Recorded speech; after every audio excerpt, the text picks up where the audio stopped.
Two.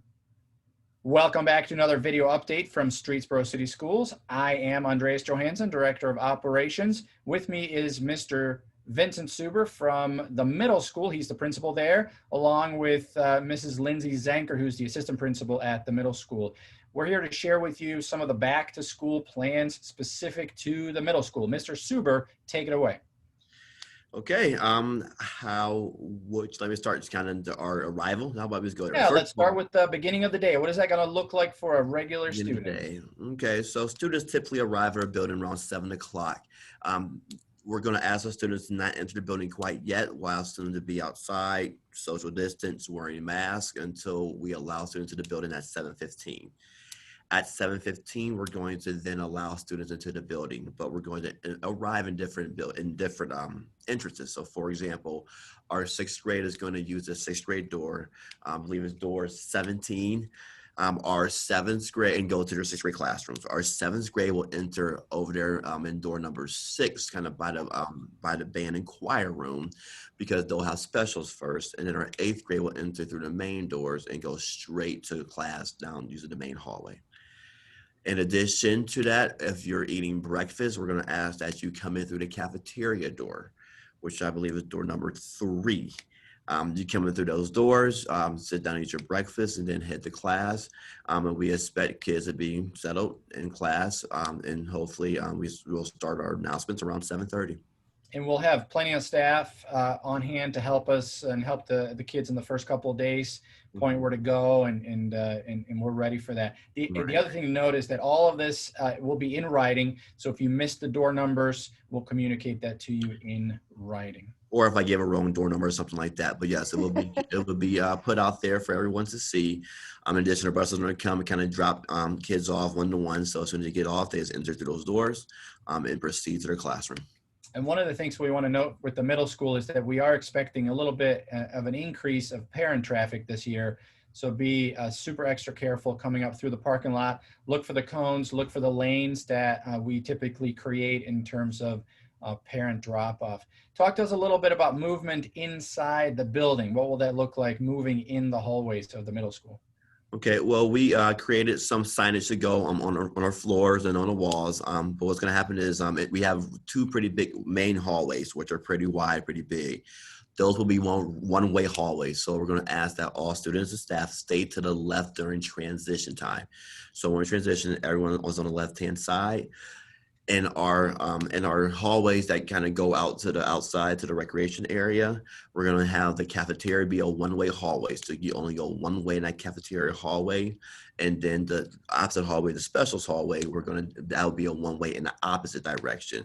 Now students can cross over through the gym to get to their hallway. Students can also cross over and up to the library to get to the opposite hallway, so they stay in that one-way direction.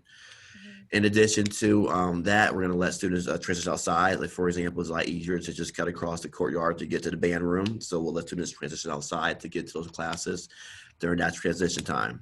We plan to have students dismissed by grade level. So there will only be one grade in a hallway at a time.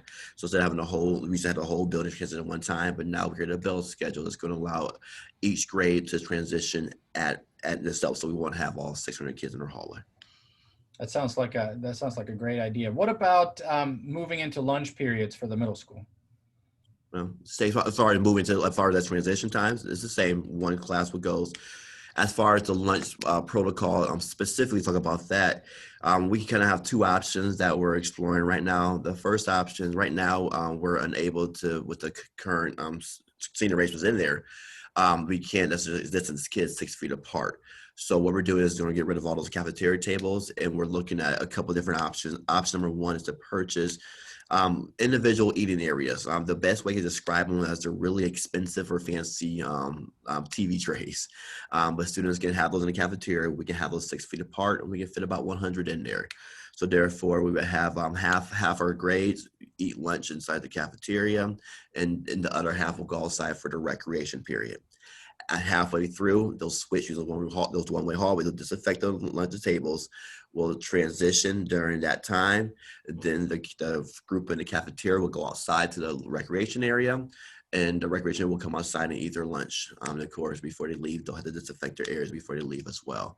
So that's the option A. So we're working on that. If we can't get those ordered, we're going to look into bringing some desk and chairs from either the old annex, different school buildings. If we have some desks left in our building, we'll use those. And hopefully, like I said, we should be able to fit 5 in. Give me a second. And we're going to start to wrap up the students account. And I kind of want to mesh together. No worries. Sometimes, you know, when school is back in session, right? Zenker, we'll have to fill some time.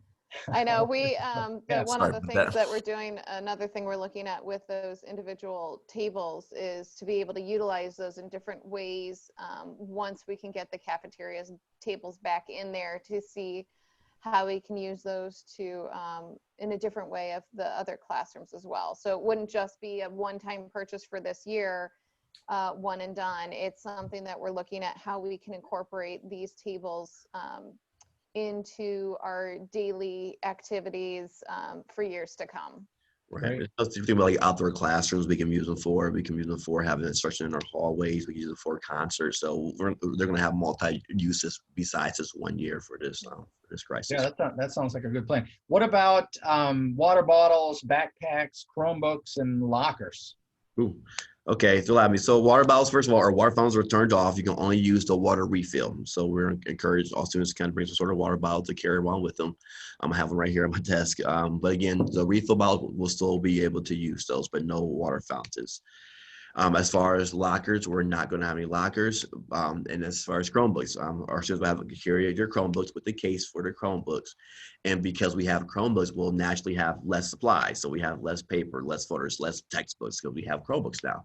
So those days of the big bulky book bags are kind of be gone. We'll ask students to kind of purchase smaller book bags because you want to be a supply chain to carry from class to class. In addition to that, we're going to have them put their book bag on the back of their chair so they have an area to have that particular space in. And that's it. I hope I didn't miss anything. You threw a lot at me just now, Mr. Johansson. Oh, it's okay. I think it sounds like a good plan. It remains dynamic, and things change by the day here. So we're looking forward to getting the school started. What about at the end of the day? What will dismissal look like? Typically, we have a bunch of kids riding the buses. Any changes there?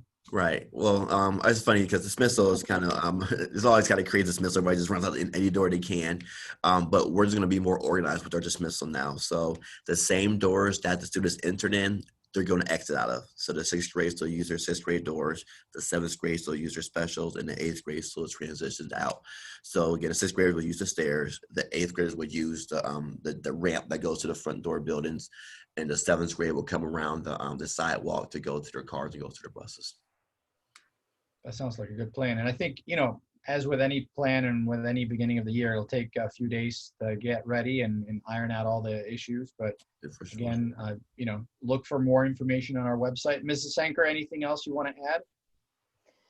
No, that we have been spending a lot of time just trying to make sure that the safety of the children is our top priority, and everything that we can do to keep the kids safe is what we are doing and we're planning for, and everything we can do, and all of our planning is based solely on that. For sure. Yeah. And you'll see, if nothing else, you'll see a bunch of extra hand sanitizer stations throughout our buildings. All over the building. Yes. We will promote hand washing, and obviously masks. Social cover is going to be required at all times. So get yourself a fancy mask. If not, one will be provided for you. All right. Thanks, middle school. Appreciate it. Have a good afternoon. Great. Thank you, Mr. Johansson. And again, if you have questions, feel free to contact us at any time. And we will also provide a written copy of all of the details as well. Yep. Coming soon.